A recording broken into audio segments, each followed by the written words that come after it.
In 2013, one actor turned down 75 crores in guaranteed Bollywood studio contracts.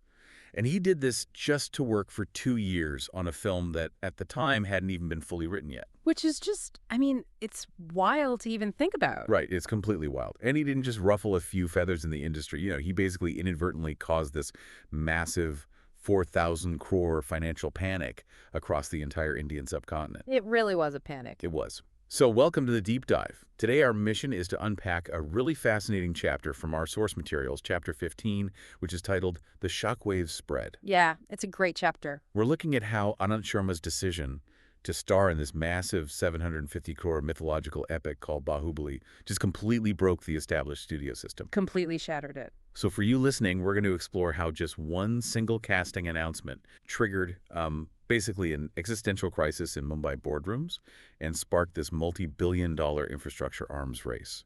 And, forced a massive cultural reckoning about how Indian mythology is presented to the world. Exactly.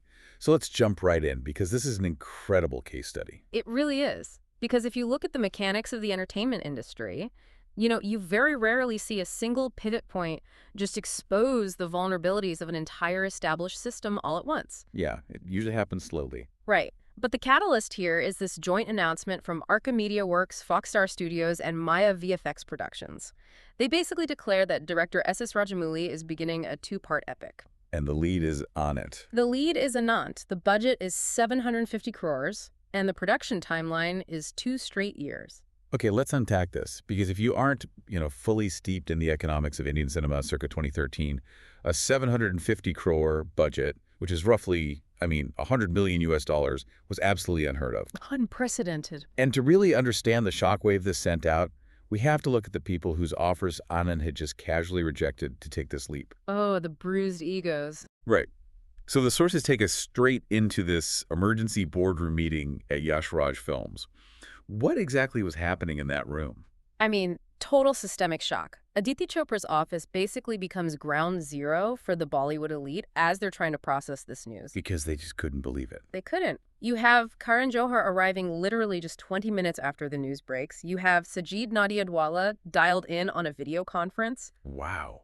The heavy hitters. Exactly. These are the titans of the Hindi film industry, right? The Yeah. people who have essentially controlled star making for decades. And they are looking at this press release like it fundamentally violates the laws of physics. The sources mentioned that Karan Johar was just sitting there staring at his tablet, muttering the budget out loud.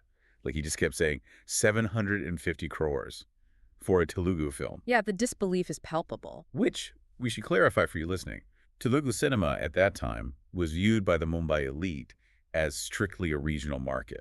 It just wasn't seen as a platform for a global blockbuster. Not at all. And Johar is particularly stunned because he had literally just offered Anant a golden ticket, right? Oh, a massive ticket.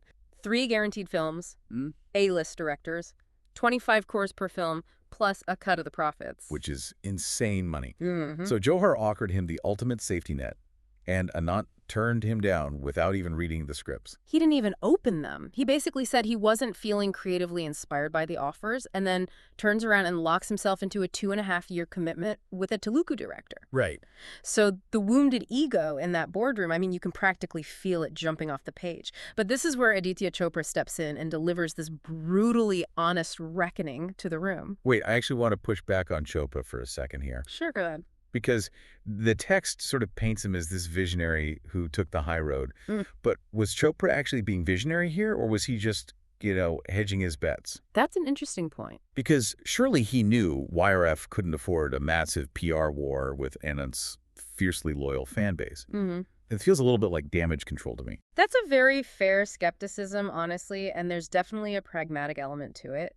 But Chopra's analysis of this situation was genuinely ahead of his peers. Okay, how so? Well, while the other executives are sitting there complaining that Anant is abandoning them for, regional cinema, Chopra points out the financial reality. A 750 crore budget backed by an international player like Foxstar that isn't regional. Right, that's massive. It's a pan-Indian event film.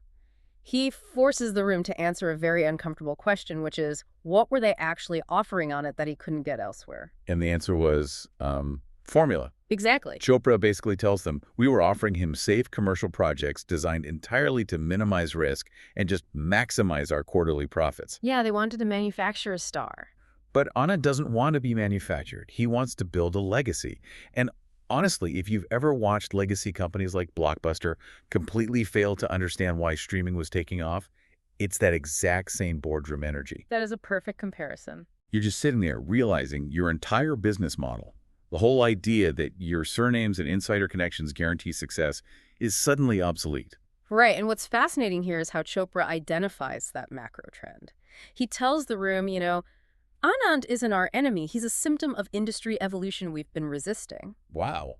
By choosing this project, Anant validated South Indian cinema at the highest possible level. Chopra realizes that language boundaries are dissolving. That the borders are gone. Exactly. And that sheer ambition and story scale are going to trump industry legacy moving forward. So his decree to the Bollywood elite is basically adapt or die. And he insists they put out a generous public statement to play the long game. But of course, an entire industry doesn't just evolve overnight because one guy had a moment of clarity. No, definitely not. Because almost immediately, some factions in the industry just pivot to attempted sabotage. Within 48 hours, we see a massive, coordinated whisper campaign launched against Anant. Yes, the entertainment media suddenly gets flooded with these very carefully planted blind items. And they are trying to push this very specific narrative, right? Yeah. They try to frame Anant's choice as him being terrified of the pressure of major Hindi projects. Which is ridiculous on its face. It really is. They start calling it a career-ending Telugu gamble, Yeah. suggesting he's retreating to a regional market because he, can't cut it in the big leagues. Yeah, that was the angle. I just don't get the logic here. Yeah. I mean, if the legacy studios truly believed he was making a massive career-destroying mistake, why wouldn't they just grab some popcorn and let him fail quietly? Exactly. The fact that they went out of their way to coordinate this negative PR campaign proves they were actually terrified he was going to succeed, doesn't it? Absolutely. The aggression of the Whisper campaign was directly proportional to their fear of his success. Right. But if you look at the mechanics of why that campaign collapsed so spectacularly, it wasn't just because people saw through the insecurity, it was because the narrative ran into the brick wall of objective reality. Independent journalists just flat out refused to publish the rumors. Because the math didn't add up.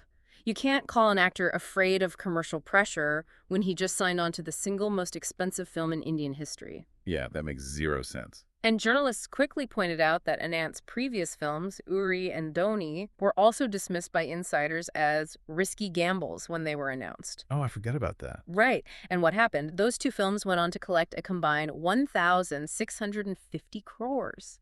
His track record just made the Whisper campaign look ridiculous. Not to mention, you really do not want to agitate his fan base, the Anant Army. Oh, definitely not. They just flooded the internet with pure logic, pointing out the absurdity of the industry's claims. But it wasn't just fans and journalists defending him, right? No, it wasn't. The organic defense from his actual peers in the industry was fascinating. It wasn't the usual Bollywood gossip. It was an actual debate about artistic integrity. It really was.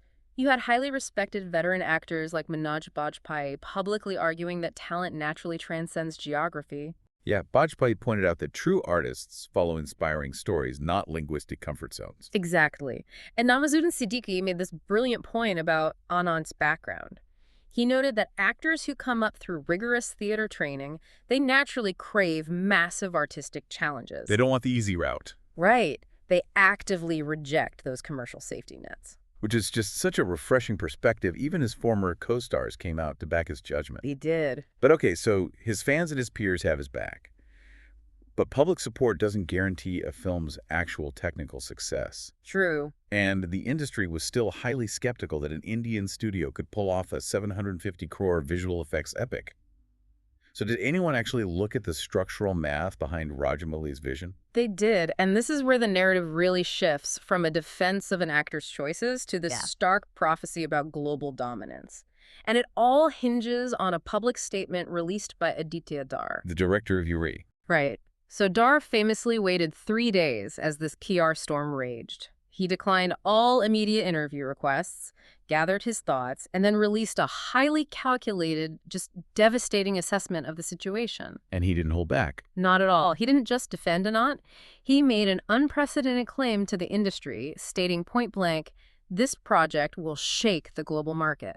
See, here's where it gets really interesting, because Dhar actually brings receipts. He doesn't just say, Anant is a great guy. Right, he gets into the weeds. He points to Anant's photographic memory, meaning that out of the hundreds of scripts Anant reads, this specific script must be structurally flawless for him to commit 2 whole years of his life to it. Exactly. And more importantly, Dhar points out Anant's engineering mindset and his role as a co-owner of Maya VFX. Right, and if we connect this to the bigger picture, you have to understand why Dhar's voice carried so much weight here. He's not just a casual observer. No, this wasn't just a friend offering blind loyalty. Aditya Dhar had already set massive industry benchmarks for technical filmmaking himself. Yeah. Furthermore, as a director who works heavily with visual effects, he knew exactly what Maya VFX was capable of. He knew the back end. Yes. He was telling the legacy studios, look, Rajamouli's vision isn't just a pipe dream on a whiteboard. With Maya VFX involved, it is technically achievable. Dhar challenged the Bollywood establishment by saying Anant isn't rejecting Hindi cinema, he's rejecting mediocrity. Wow. And Dhar ends his statement by saying, Anant doesn't fail. Anyone betting against that is a fool. Just a mic drop. Truly. It essentially turned a subjective debate about career moves into an objective warning. He was telling everyone to brace for impact. Brace for impact, yeah. And while the Mumbai studios were still busy, debating PR strategies, the exhibition sector, the people who actually own the movie theaters, Right. heard that warning loud and clear. They certainly did. They didn't write press releases, they just started pouring concrete. The translation of artistic anticipation into raw financial maneuver here is genuinely staggering. It is. If you look at the emergency board meeting at PVR INOX, which was the largest multiplex chain in the region, the CEO walks in with a very clear thesis. Right. He looks at Anant's 1,650 crore track record. He looks at the Fox Star backing. He looks at the Maya VFX integration. And he pushes for an infrastructure expansion that frankly defies conventional business logic. It really does. Yeah. I mean, they authorize a 2,200 crore investment, that's nearly $300 million, to build 15 brand new premium Cineplex locations in just 15 months. It's an insane timeline. And they are rushing this construction strictly so the doors open in time for the Baahubali release. But wait, I have to stop you there, though. Yeah. Why couldn't they just play this massive movie on the thousands of screens they already had? I mean, basically a screen is a screen, right? Why spend billions? That's a great question, and it really comes down to the severe technical limitations of existing theaters at that time. Standard digital projectors using xenon bulbs simply did not have the contrast ratios or the brightness to handle the dense, hyper-detailed rendering that Maya VFX was producing for Baahubali. If you play a 750 crore visual masterpiece on an old bulb projector, the night scenes just look muddy, the colors wash out, and the scale of the world gets completely lost. That makes sense. So the CEO of PVR INOX knew that to deliver the experience Rajamouli and Anant were building, they needed 4K laser projection. They need the hardware. Exactly. They needed Dolby Atmos systems installed to handle the directional sound of massive mythological battle sequences. They were upgrading the hardware to match the software. It's like a city realizing they only have dirt roads and then spending billions of dollars to build a massive futuristic multi-lane highway system simply because they heard one specific, incredibly fast sports car is going to drive through town next year. That is exactly it. It's just wild to build it before the car even arrives. That analogy perfectly illustrates why this was so disruptive. Because in the traditional exhibition business, infrastructure upgrades follow a massive hit. Right, you take the profits from the hit. Exactly. A movie breaks box office records, the theater chains take their cut, and they use those profits to build a nicer theater next year. But here, the infrastructure is being built entirely on the anticipation of demand. They were betting the house. The exhibition sector was betting billions on Anant's ability to deliver. And PVR INOX making this move triggered a nationwide arms race. Right, because no one wants to be the theater with a muddy screen when the biggest movie of the decade drops. Nobody. So Carnival Cinemas suddenly announces an 800 crore expansion, Cineplex announces a 600 crore investment. When you add up all the smaller regional chains scrambling to upgrade, you're looking at over 4,000 crores in real estate and audiovisual investments triggered by a single casting announcement. Which firmly transitions Anant from being just a, popular movie star into a market-moving force. He essentially acted as a one-man economic stimulus package for the entire theater sector. It's unbelievable. Okay, so the legacy industry is evolving, the PR wars have failed, and billions of rupees are actively moving around the country to build laser projection theaters. Yeah. But let's dig into the why of it all.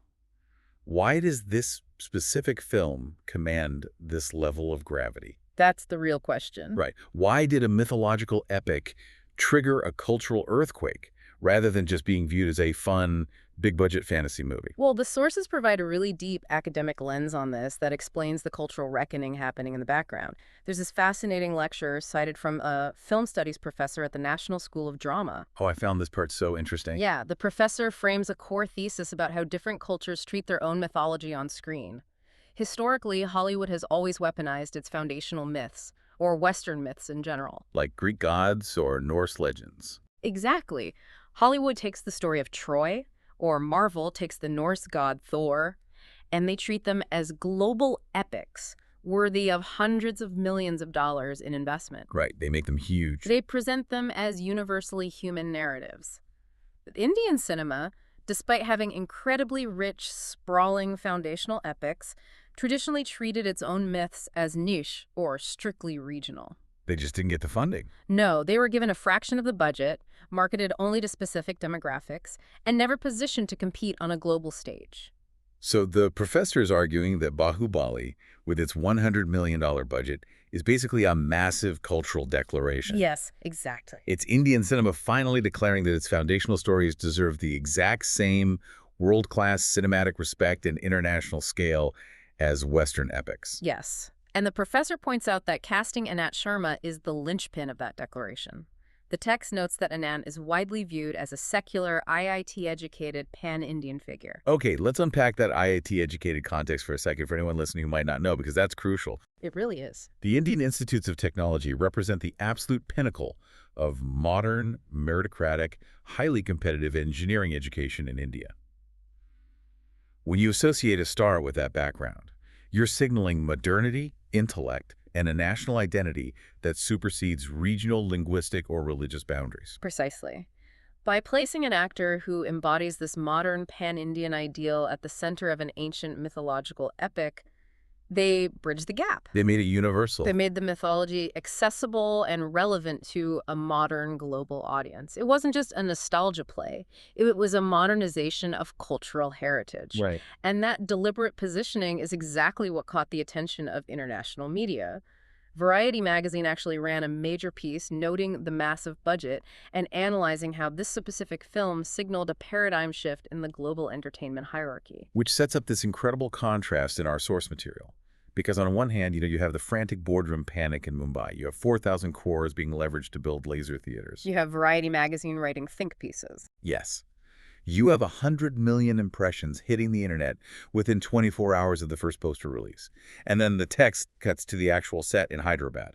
The contrast is so striking. You move from the deafening noise of the industry to the quiet, grueling reality of an 18-hour shooting day on a VFX soundstage. And working on a heavy VFX set can be incredibly isolating, right? Oh, yeah. You're often acting against green screens, wearing motion capture markers, trying to channel raw emotion while surrounded by heavy machinery and absolutely nothing real. Exactly. And the text describes Anant in the middle of this isolation, maintaining an intense, almost monk-like focus on the performance. This wild to picture. There's a moment where Rajamouli, the director, actually shows Anant a compilation of all these massive external reactions, the global media, the theater investments, the industry chaos. Right. Rajamouli essentially asks him, look at the massive movement you've created. Does this level of expectation frighten you? And Anant's response is just so telling. He says it doesn't frighten him at all. It focuses him. He calls it productive pressure. Productive pressure, yeah. He doesn't view it as a burden of box office returns. He views it as a massive responsibility to an entire nation that has finally decided to back its own culture at the highest level. It's a huge weight to carry. It really is.